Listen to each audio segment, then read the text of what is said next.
Welcome to the Story Copywriter Podcast, the show that teaches you everything you need to know to write stories that sell and become the written voice of a business you love. With me, your host and founder of Story Copywriters, Rob Drummond. So I think for the last few years, since the start of the COVID pandemic, I probably had a bit of an identity crisis in terms of, when like everything kind of locked down and like only people who were key workers could go to work. And I was like, well, if all of this other work isn't actually required and the world keeps on going, the nagging question in my mind was, why are we doing it?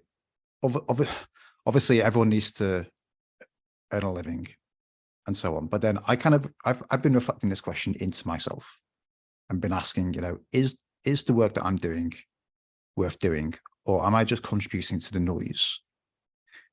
These are not new questions. So Howard Gossage asked this question in the 1960s. He ran an ad agency in San Francisco, and his question at the time was, is advertising worth saving? And he argued that advertising should be a problem-solving tool, not a tool to fill time and space.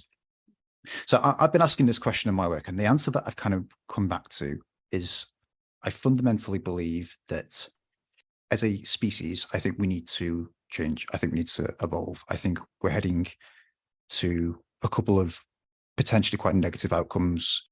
I think avoiding that path, I don't think comes from top-down diktats. I think it comes from individual levels. I think it comes from individual empowerment. I think it comes from people being able to trade and people being able to show their brilliance and their uniqueness through their work. And I'm like, well, if I can facilitate that through enabling people to understand their story and tell their story, then that's kind of how I see my work fitting in.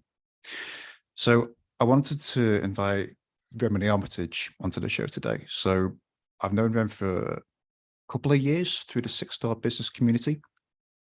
And Remeny on her website describes her purpose as being that she wants all businesses to have the courage to build better, more human businesses with people at the heart of all they do, starting with listening to their people and being accountable to their people.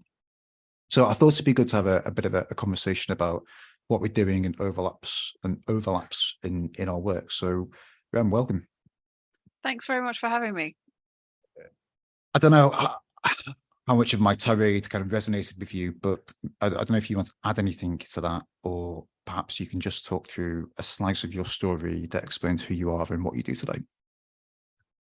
Well, it did resonate, and I think it's very interesting thought, because I think that the core of business is people, obviously, and although we're in a technological world and a digital world, people still drive it, and it's all about humanity. And talking about the importance of humanity in business and bringing people's stories alive is what will differentiate us in business to ensure that we're working with the people we want to be working with in a purposeful, good, and authentic way. I feel like business has become a bit of a dehumanized remit, and maybe that is changing. And I don't know. I live and swim in the kind of small business space, so I think maybe there's a slightly different perspective among like small business owners than there is to bigger corporations. But I think people are beginning to realize that we can't just hang our personalities on the door as you walk into the office. I think people are beginning to realize you do need to show some humanity. I think some of the bigger businesses maybe not as much as we might like, but I do feel that there's a drive going forward that actually it's accepting the human element is important. And you think about what happened with COVID and the fact we all worked from home and we all had to introduce ourselves a little bit more. And I know, for example, with the 6-star business community, we're all worldwide, and we've all got together through digital and the wonders of what digital has brought us. But it's brought us a world of humanity and actually clarity in the way we could work together. And I think it's opened the world up massively, even if it's from our attics in our houses and, with our kids running around. I think it's humanized business. And I think which is a great thing. Equally, I think technology, there's a risk of people going too far into the whole technology and the AI world and work being taken over by robots. And that does scare me, but I think that we can't get away from the fact that it's still about humanity.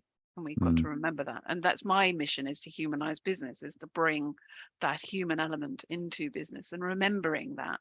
So although I work mostly with digital businesses, digital agencies and tech businesses, ultimately we're all working together as people. And I think it's important to remember that and not just rely on the whole automation and AI and things. People work with people. Yeah, are we using the tech to be human and trade in a human way, or is the tech kind of using us in some respects? Oh, I think the tech using us side of things is a risk, but I do feel that it's hopefully going to head in the right direction. I've actually just deleted Twitter from my phone because I was like, I do like Twitter, but it was definitely getting to the point where it was using me, not me using it. Yes. Well, like we were chatting earlier about ChatGPT, is it something that everyone's terribly excited about it, and that could be seen as something that's taking over a lot of the content and the writing that we have? Are we going to be flooded with way more content? And so are people going to be starting to delete Twitter as well as emails, as well as LinkedIn, because actually are we going to be flooded with too much content that's actually meaningless and not showing the story, which I think is where, like you and I and our work will hopefully shine through, because actually what we're bringing to the table is reality and real stories and real human stories and authenticity, and honesty, which the likes of AI just can't do. No, because it can't make judgments like that. No, it hasn't got the experience. No. So yeah, I think it can be used as a tool, and one of the things that I believe about it is if it can save you some time, can give you some thoughts, some ideas to help you write more effectively or be more efficient in your business, that's great, because then you can spend more time being human and engaging with your people and nurturing relationships in a human way, not just technology. So you haven't always done this. So you started out in agency land. Yes. So what caused you to kind of come down this path? So I started working in digital agency land way back in '99. I'm a true digital dinosaur. And it's pretty much the start. Oh, yeah, I know. Yeah, I've seen it all. Yeah. And I remember describing a website to lawyers as a brochure that doesn't sit in the corner getting dusty. That was a long time ago. And so yeah, I've seen the kind of the .com boom to bust to social media to WAP to mobile to everything, and it's been an amazing ride. But within the agency land that I worked in, I mainly worked for two agencies that were kind of decent sized agencies in kind of Soho and Shoreditch in London, and I was responsible for building their profiles in marketing and building relationships in new business and nurturing those relationships on both sides in a really human way. What I found, what I loved doing and what I found I was good at was nurturing human relationships. And so I would often interview our clients, find out what was working, what wasn't working, but then it was very reactive and we would act on that unhappy client at that time. But we wouldn't necessarily look at the bigger picture of what all the clients were saying and feeding that back.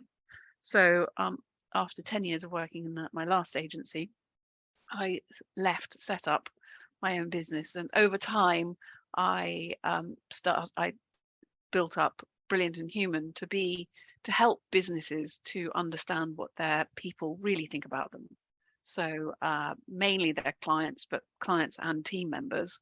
So I do impartial feedback interviews with my clients, and I feed back to them exactly what their people are saying, and then look at the bigger picture once I've interviewed a range of their clients and teams, and then look at what the themes might be coming up, showing whether or not there's issues or whether there's opportunities or what the challenges of their clients were, and then addressing that, and then helping them to build more human relationship-led relationships as opposed to transactional, and looking at ways of improving loyalty, retention, revenue, and improving their businesses off the back of what their people are actually saying. So it's all about listening and being more human. Did you set out to do this in particular, or is this something that has kind of emerged out of being in the industry and emerged out of doing the work? As I said, when I worked at the agency I was at for the longest, I did interview people, but so it was when I first started, that was part of what I did. So I did that typical thing when I set up on my own, saying I do marketing, biz dev, lead generation, client care, etc. And then over the time, oops.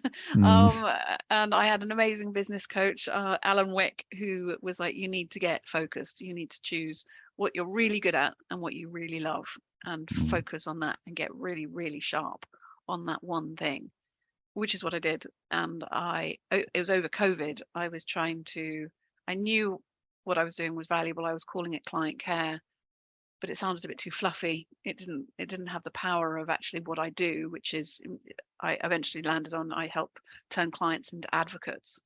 And the idea being that if you can nurture and build those relationships to get your clients to become advocates, they will be your best marketing tool, and hopefully they'll give you more business themselves.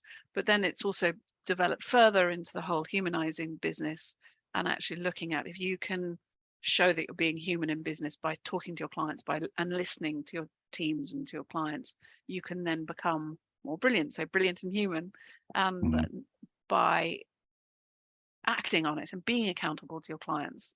And it's incredible the sorts of themes that come out of the interviews, and the sorts of results that come out of it can be quite transformational for a business.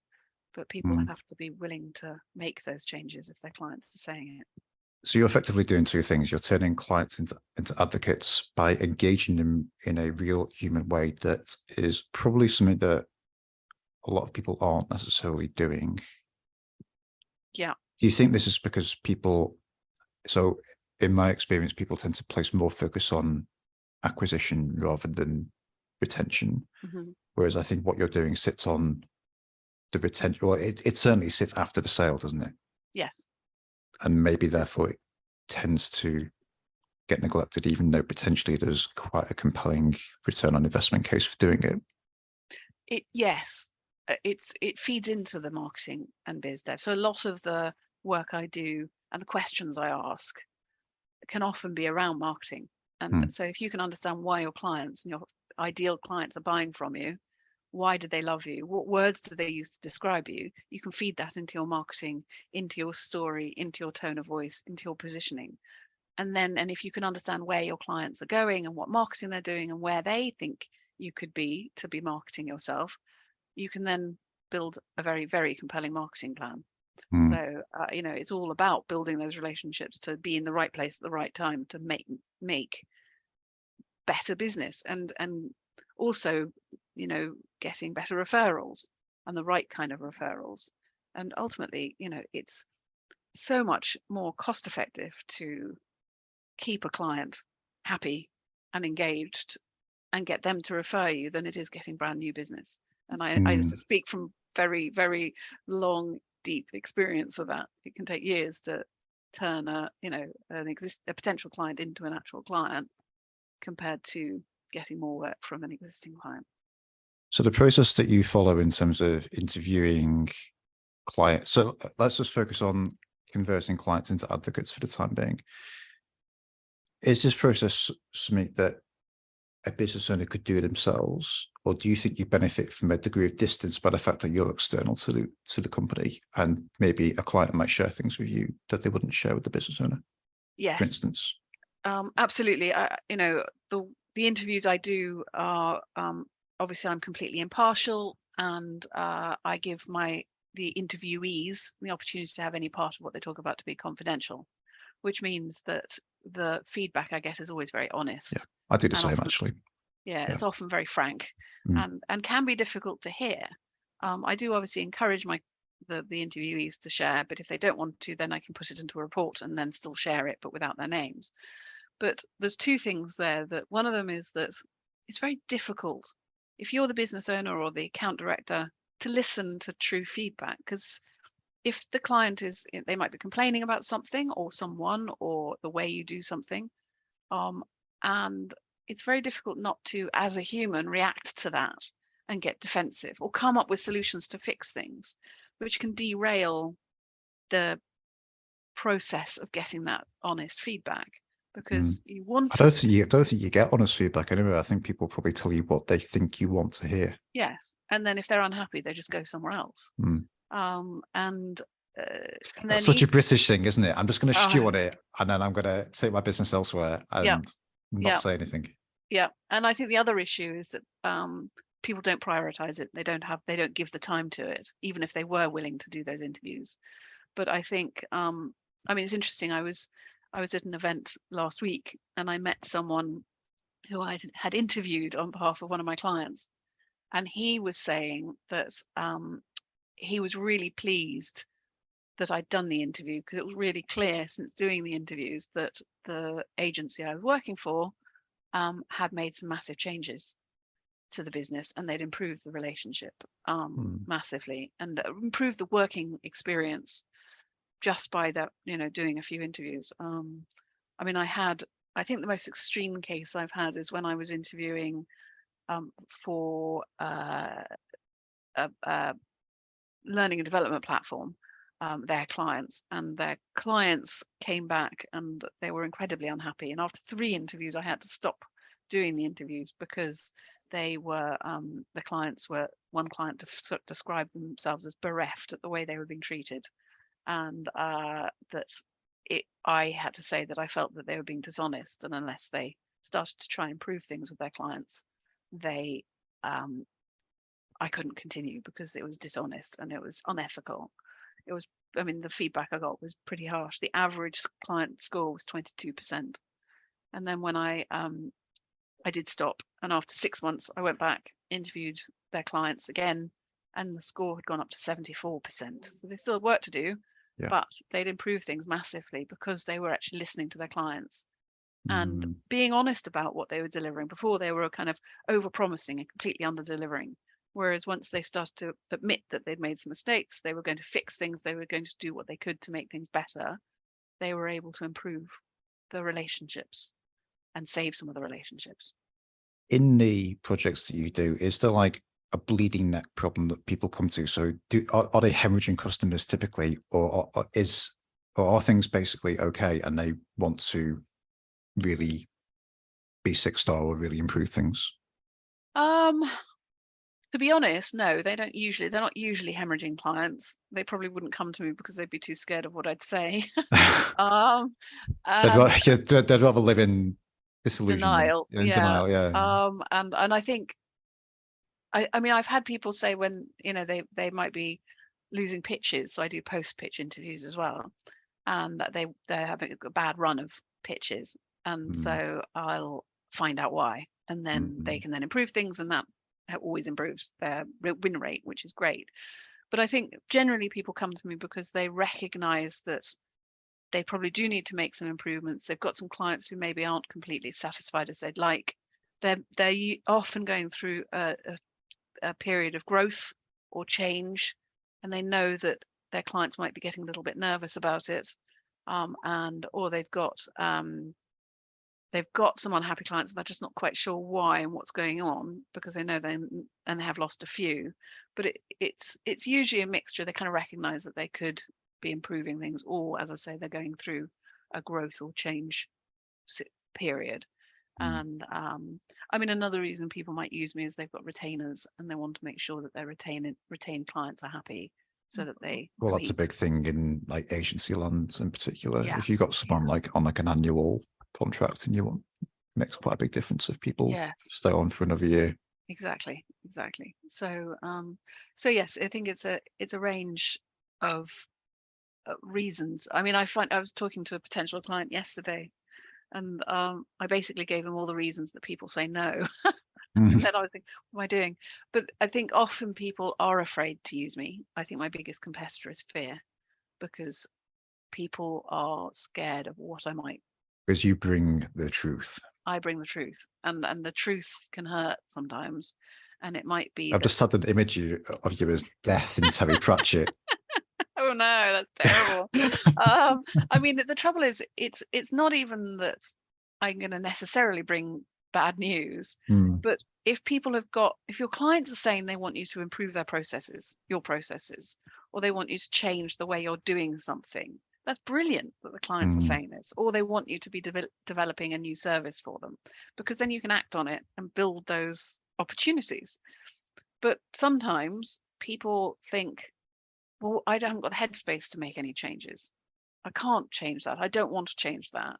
And so not only do they, if people are investing in working with me, they have to then act on it afterwards. You've got Surely to there's be got to be a accountable to your willingness client. to change or a desire to change to begin with. Yes. And what I find is that owners of businesses are very keen to work with me.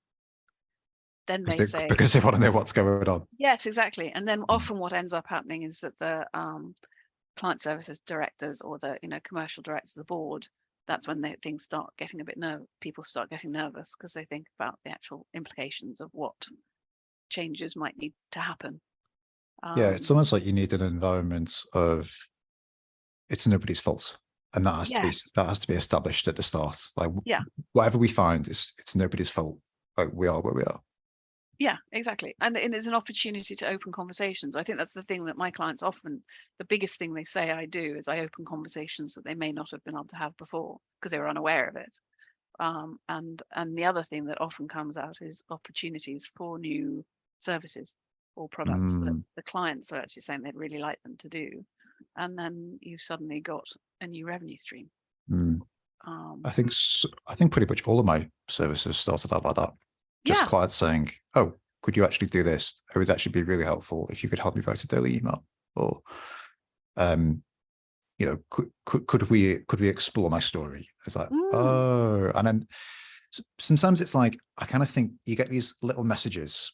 I'm not particularly a religious person, but I kind of think that sometimes these messages come across, and it's like you have to kind of listen to them, and they come in guised as like client feedback. yeah, But it's a message as to what you should be doing, and you should pay yes. attention to it. And actually, it's interesting you say that, because I think one of the things I am consistently surprised by, but is the fact that the feedback I get is often some really clear themes, clear messages that are coming out of your clients, and it's usually about 3 or 4 very clear things that a business could do to improve or develop what they're doing, or service their clients better, or it could be that they need to up their prices. That's happened a few times as well. Yeah, Or I've had one client where all their clients said, that's the she's best brilliant. feedback. Yeah, exactly, she's brilliant. Yeah, She almost over services, but we really love her, and not sure what's in scope, but she just does it. And so I was like, okay, you need to up your prices. You need to talk to your clients and actually look at what you're doing, and how can you productize things maybe a bit more, and look at how you can increase the way you're charging. you should charge a commission of the increased prices. Yes.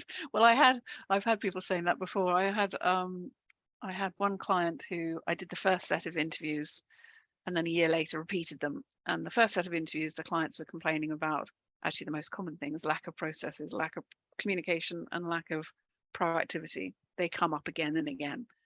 And then after a year, I did the interviews again, and their clients didn't mention those. There was some of the same, some different.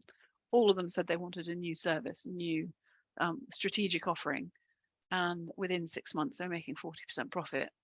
And then I had another client the other day saying that after I did actually just after 3 interviews, they had got a new retainer as a result of it, new work, and everything equaling, I think it was 350k off the back of just 3 interviews.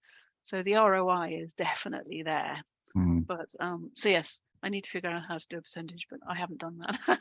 So, Perhaps if nobody's complaining about the price, then the price is too low. Or if everyone's saying it's such great value, then perhaps the price is too low. Like perhaps those are signs. yeah. And I think it's also understanding the positioning. The problem with what I do is people think they can do it themselves. But of course it is that. It's only when you've started working and having someone like me, an external, that you start to realize that those conversations aren't being had. No, because there's probably quite a bit of skill of the interviewer of listening and emphasizing, and maybe knowing when to press and knowing when not to. And I think because I've worked with, in agencies for so long, I've got a really good understanding of the issues within the agencies and what might be happening in the process. But equally, obviously, I've interviewed so many clients. I've got a good understanding of the client side as well. So it is a matter of knowing when to kind of push and pull at the right time. And sometimes questions, they don't feel right and I won't ask them. So yeah, it's getting that balance. Yes. Is there any other? I kind of think so. I kind of follow a similar process in terms of interviewing my clients. It's obviously for a different purpose. I'm not feeding the feedback back inwards. I'm reflecting. I'm picking a path through the narrative of what makes them unique and what makes them brilliant, and presenting it outwards through their comms. But just thinking about the interview process that I follow, I'm trying to ask generous questions rather than closed questions. A generous question being one that encourages people to talk if they're so willing. And I think I've run into issues with this because I tend to work with nerdy middle-aged men who don't really want to talk to me. That's brilliant. I don't know if you've got any other thoughts on like conducting a successful interview that might be helpful for anyone listening. Other than you probably need to have someone external do this, but then if you're going to hire someone external and it's not Remeny, then you're going to have to brief them, I guess. I mean, the process I go through is at the very beginning is understanding what the business wants to achieve and what they want to learn from their clients. And so actually taking the time to create the right set of questions, right, so that you can open up that conversation with the right questions.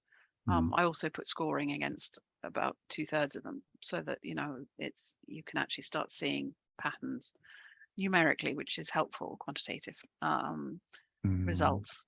And then you can compare it later on. I think once you have that base, when you're actually having the interviews, then there's an opportunity to make it more of a discussion.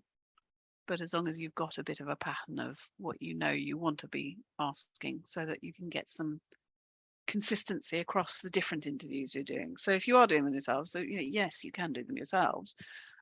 You might not get quite the same kind of reaction, but even if you were to do it, it's better than not doing it, surely. Well, exactly. And also it's about building those relationships. So one of the things that someone, I'm always encouraging my clients is, although yes, I might be doing your yearly feedback sessions, you should be scheduling in every quarter at least a session where you're taking clients out for lunch and you're having honest conversations with them, or at least kind of asking for their feedback and then feeding back on what they've fed back, and say, we've made these changes, we recognize that there might have been an issue here, or there was an opportunity there, how can we make this better for you?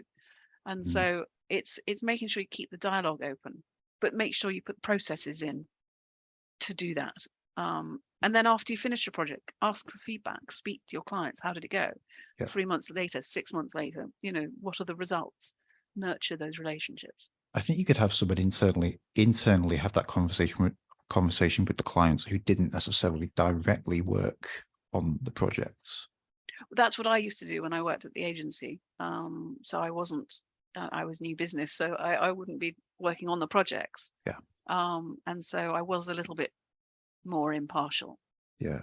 So it is absolutely, you can do it yourself, but it's obviously, if you want it completely impartial, then it's better to get someone external. But and the other tip as well is kind of one of the things that there's a few people who do similar to what I do, but I think where I differ is after each interview, I feed everything back straight away.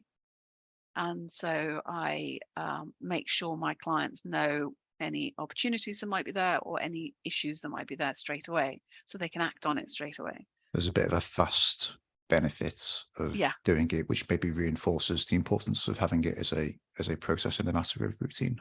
Yes. And so, if you find out that your client has a new project coming up or that they're not happy with the way you're communicating with them, you can act on it. And I mean, the other thing is when you think about your account managers or the people who are handling the projects, they might be resistant to getting feedback because it might be that there's a personality clash. Yeah. And so that's when you need an external person asking for the feedback. Mm. Even if it's an internal external person. External, yeah. I mean, all of the video testimonials I have on my website, I had my VA do them. So effectively, it's still someone internal, but not really. Like they're not.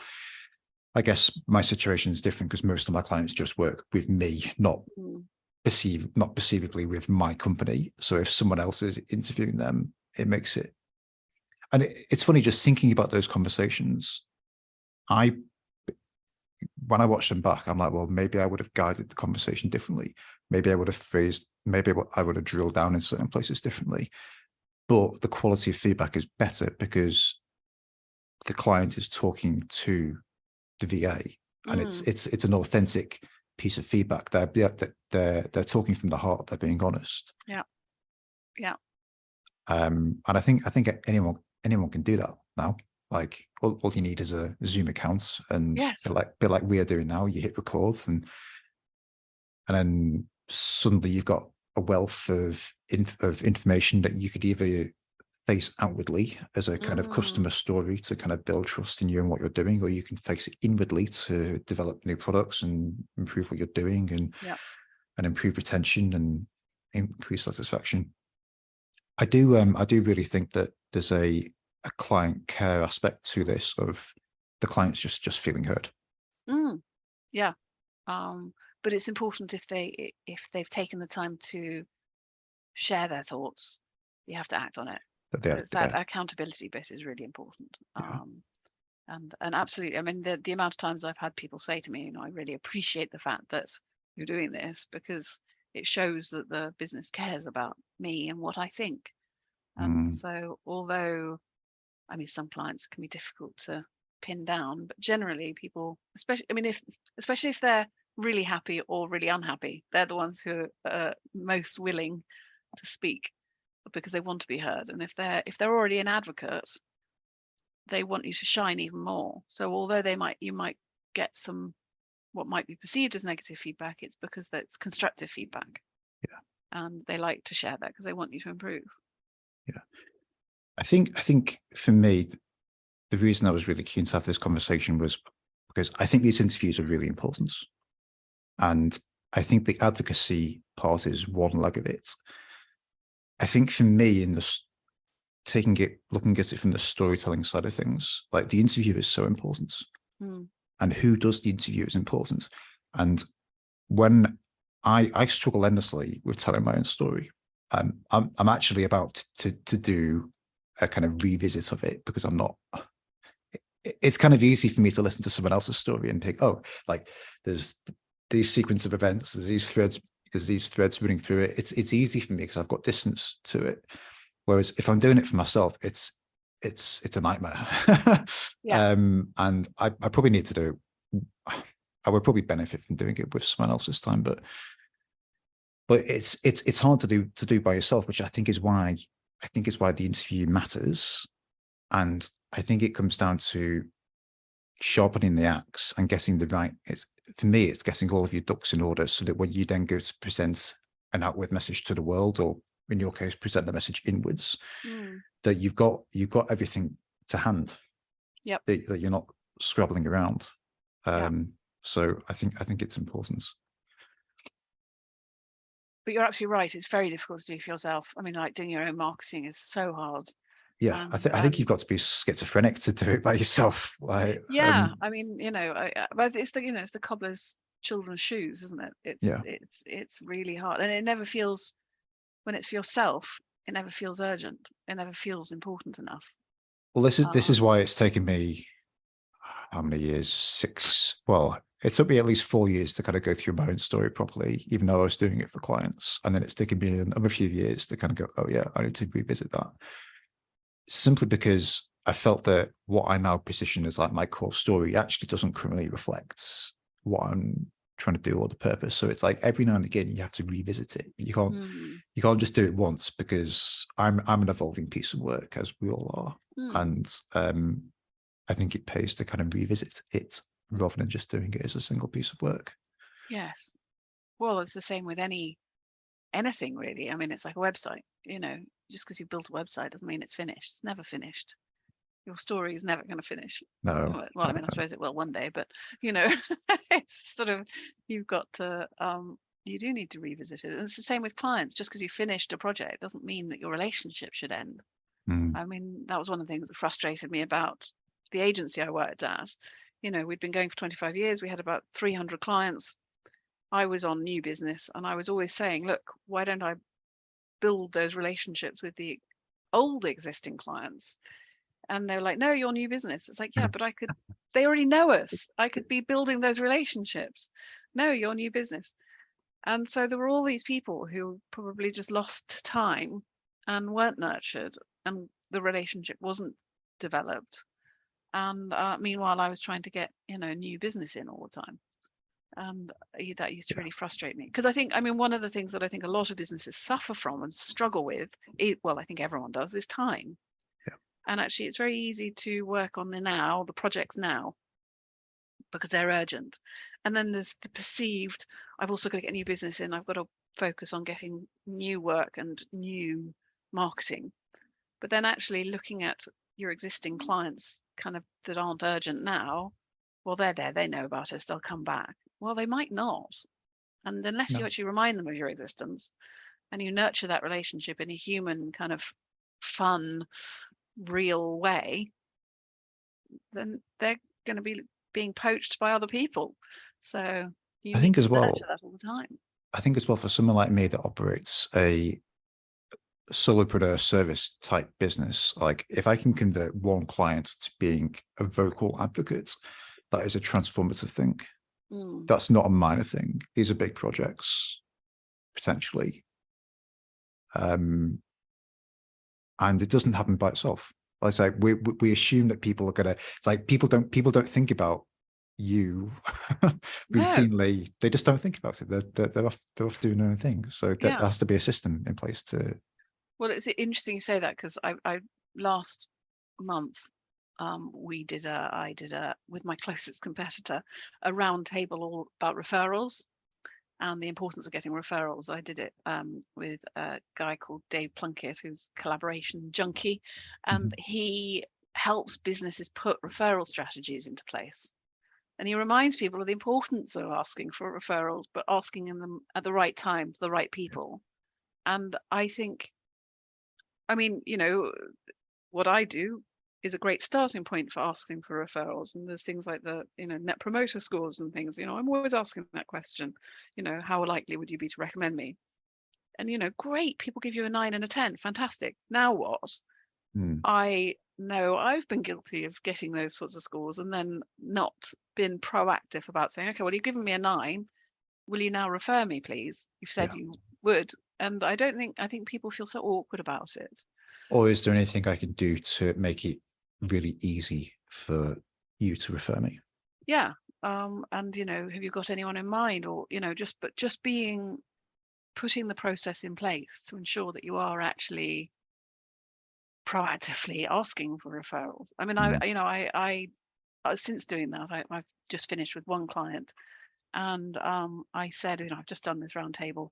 I now feel like I have to ask for referrals. I got 3 referrals within 2 days from one client, and I've got, I'm meeting all these different people as a result of that. And he went to an event and he talked about me and what I did and how successful he found the process and the results. And you think that's gold, Yes.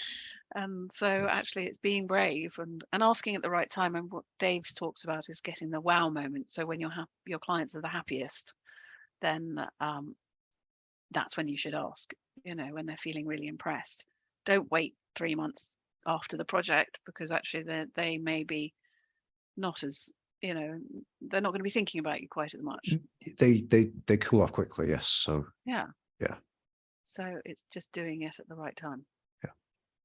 So do you run regular workshops on this? Because I think I've seen this on LinkedIn or somewhere. Yeah, we've started. So I'm collaborating with Paul Griffiths of Client Advocates, is his agency, and he and I are doing events together. So usually about every 6 weeks, and so we're doing one next week, looking at how you can find out why you're winning or losing pitches, with client feedback, with post proposal and pitch feedback. And they're always quite interactive sessions, when we're getting people thinking about how they're doing and what they could be doing better. And then we're doing our next one on, I think, May the 18th, looking at how to uncover opportunities from existing clients. And so, it's trying to get people thinking in a more kind of proactive way. Yeah, you're addressing the topic at a higher level and then presenting what you're doing as a possible option for that. Yeah, and it's just getting people thinking and actually doing during the session, because I think for me, I find kind of death by PowerPoint and just slides just tedious. I mean, it's fine, but I like to write things down, talk to people, discuss it while I'm listening, and then learn as I go.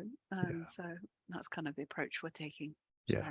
I agree. That's kind of the approach. Like, I'm currently not running any kind of storytelling events or workshops, but it's definitely this kind of approach, a bit like what we did with the 6-star accelerator, having like smaller informal groups where we actually share stories, where we actually talk about things. Yeah. And then you come out of it hopefully with something that you're happy to use. Yeah, and some actions. And some actions, yeah.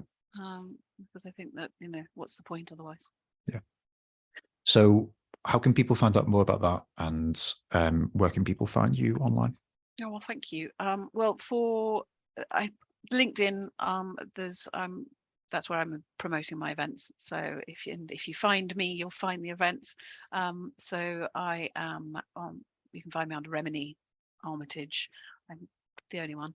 And then my website is brilliantandhuman.com. So. I'm sad to say there's plenty of Rob Drummond's. I am commoditized. Oh, no. Well, you are unique, so I wouldn't worry too much. That's it.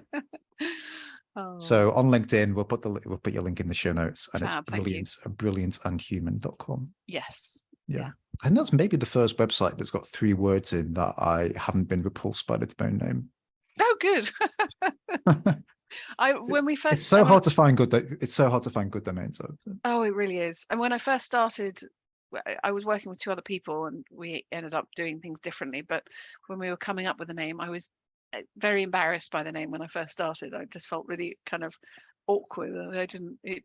But then after time, I was like, well, actually, I'm hopefully helping people be more brilliant by being human. But equally, humanity and being human is something that it's not always easy. And actually, by being able to show up as yourself, whether you're having a good day or a bad day, is showing up honestly is a way of showing that you can be brilliant, and you can actually get more done because you're actually being honest about how you're feeling, and you keep your personality alive and keep your true self alive, and work with the people you're working with to be more brilliant, hopefully.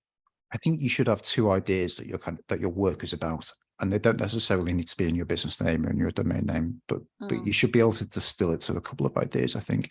And perhaps even those ideas are subjective, and maybe this is what you'd get by asking people what are the two words that Remeny's work is about. And some of them might say brilliant and human, and some of them might say authentic and valuable, or but I think you in your position get to decide which of those two words you want to kind of present to the world. Yes. And that's valuable. Yeah, absolutely. But yeah, come along to the events if you fancy it, and happy to chat anytime with anyone. Okay, perfect. Well, I'll link to those in the show notes. Thank you. Thanks for joining me. Thanks for having me. It's I been hope great. the house isn't too much of a building site. Well, I hope it hasn't been too much banging going on. I've not had anything. So good. Good. Catch up soon. Thanks. Thank you so much. If you've enjoyed this episode of the Story Copywriter podcast, you'll want to make sure you're on my email list. When you sign up at storycopywriters.com/podcast, I'll also send you my 7-day storytelling crash course free by email.